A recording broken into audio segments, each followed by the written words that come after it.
Sir simple साहब, मुख्तसर साहब, क्योंकि हम सादा लोग हैं, कोई बड़ी टेक्नोमेट्री नहीं जानते, सीधी बात है ना, कोई अलजबरा जानते हैं। अरबों रुपए, कितने अरब रुपए की गंदम पिछले साल खरीदी गई, उसकी हिफाजत पे कितना खर्चा आया, कितनी गंदम चूहे खा गए, और कितनी गंदम, मतलब उसको आवाम को क्या रिलीफ मिला, गवर्नमेंट को क्या फायदा हुआ, ये सब कुछ करने का सिवाय वाह के। अब भी यही लगता है, क्या ये महकमा बंद नहीं होना चाहिए, क्योंकि हमेशा खसारे में जाता है। सैकड़ों अरब रुपए का आज तक मकरूज है, कोई फायदा नहीं ना आवाम को। 85 अरब की गंदम का आपने पैकेज का ऐलान किया, रमजान पैकेज का, 1 रुपया आटा सस्ता नहीं हुआ। तो ये आप क्या कहेंगे, इस महकमे की क्या परफॉर्मेंस? देखिए ये देखिए सुमर साहब, एक तो ये टेक्नोमेट्री नहीं, simple टेक्नोमेट्री is not a word. Secondly, आज की प्रेस कॉन्फ्रेंस थी हमारी वीट प्रोक्योरमेंट के ऊपर, और मैंने उठते ही पहली बात ये की थी वीट रिलीज के हवाले से, और जो डिसिप्लिनरी एक्शन फूड डिपार्टमेंट ने लिया है। इदारे इंस्टीट्यूशंस बंद नहीं होते, पीपल्स पार्टी इदारों को इवॉल्व करके मजबूत करती है। उसका सबूत आज की हमारी मैकेनिज्म है, जो डायरेक्शंस हमें पार्टी लीडरशिप ने दी है। इससे ज़्यादा ट्रांसपेरेंट सिस्टम प्रोक्योरमेंट का पहले कभी भी इंट्रोड्यूस नहीं कराया गया। पूरे पाकिस्तान की बात कर रहा हूँ, जिसमें हारी कार्ड की इंटीग्रेशन, वीट प्रोक्योरमेंट में जो परचेजिंग है वो सिंध बैंक में, डिस्बर्समेंट डायरेक्टली, इसमें मिडल मैन आर्थीज की कंप्लीट एक एलिमिनेशन का ये वो है। जो हमारी वीट रिलीज़ की गई वो आपके सामने है, उसमें सब्सिडी दी गई 84 बिलियन की, वो भी 1 मिलियन मेट्रिक टन प्लस हमने प्रोक्योर की थी। उसको हमने स्ट्रेटिजिकली होल्ड किया और अभी रिलीज़ किया, और उसमें जो भी इरेगुलरिटीज़ पेश आई उस पर हमने सख्त तरीन सज़ा ली, और जो मुलविस लोग थे उनको कैफरे किरदार तक पहुँचाया। जी साहब, तकरीबन आप वाला नैरेटिव के डिपार्टमेंट बंद कर दें और उसका कोई फायदा नहीं है, लेकिन वक्त ने साबित किया कि गंदम रखने का फायदा होता है लोगों को, आम लोगों को और किसान को।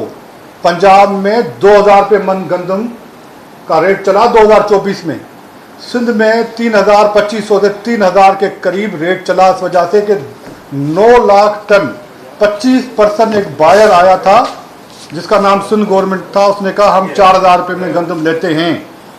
और वो जब गंदम, और जब पंजाब क्योंकि लेट वहाँ पे हार्वेस्टिंग होती है, वहाँ के फार्मर को बहुत बड़ी हिट पड़ी, और अल्टीमेटली पंजाब ने इस वक्त पास्को से गंदम खरीदी है।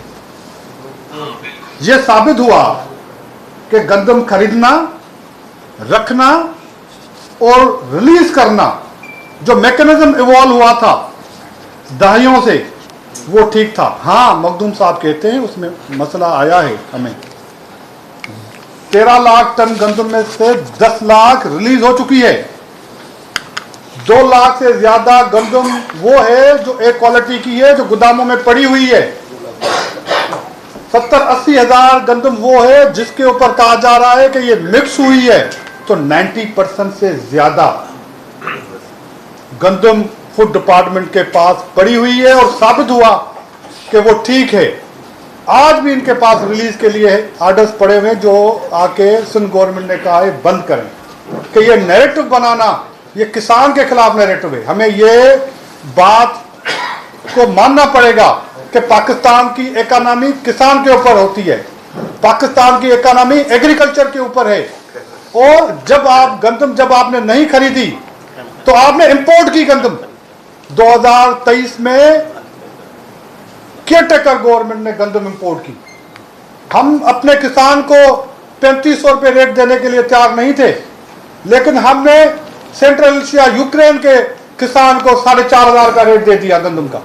और वो जब गंदम पहुंची तो पता चला वो खाने जैसी भी नहीं है। हाँ, इस मैकेनिज्म को ठीक करने की जरूरत है, प्रोक्योरमेंट को ठीक करने की जरूरत है, जो सिंध गवर्नमेंट कर रही है। और मैं बार बार ये कह रहा हूं, 10 लाख गंदम रिलीज हो चुकी है, 2 लाख से ज्यादा गंदम हमारे पास एक क्वालिटी की अवेलेबल है। 80,000 70,000 गंदम वो है जिसमें शक किया जा रहा है कि वो मिलावट हुई है। उनको भी फिक्स करने के लिए हम तैयारी कर रहे हैं कि जिन जिन लोगों ने एक्शन लिया गया है तो इस बात को करेक्ट कर लें। 90% से ज्यादा इस मैकेनिज्म का फायदा हो। मखदूम साहब ये बताएं